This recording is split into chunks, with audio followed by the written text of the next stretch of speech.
West Bengal বোর্ডের সমস্ত স্কুলে গ্রীষ্মাবকাশ শেষ এবং দশম শ্রেণীর ছাত্রছাত্রীদের জন্য এই সময়টা কিন্তু খুবই গুরুত্বপূর্ণ। পুজোর ছুটির আগে তোমাদের প্রত্যেকটি সাবজেক্টের সিলেবাস কমপ্লিট করে নিতে হবে।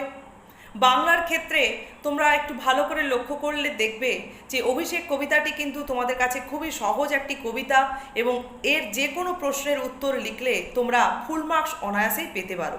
আজকের এই শর্টটাতে আমি তোমাদের কাছে অভিষেক কবিতার ওপর থেকে একটি ভিডিও অ্যাড করে রেখেছি। তোমরা সেই ভিডিওটি দেখলে বুঝতে পারবে কত সহজে এর ছোট বড় প্রশ্নের উত্তর দেওয়া যায়। তাছাড়া এই কবিতাটির প্রত্যেকটি স্তবকের বিষয়বস্তু যদি তোমরা সহজে বুঝে নাও তাহলে এর কোনো প্রশ্নের উত্তর দেওয়াই তোমাদের কাছে কঠিন মনে হবে না। ভিডিওটির সঙ্গে বা ভিডিওটির ডেসক্রিপশানে দেখবে যে আরও কয়েকটি অভিষেক কবিতার উপর থেকে ভিডিওর লিঙ্ক শেয়ার করা আছে।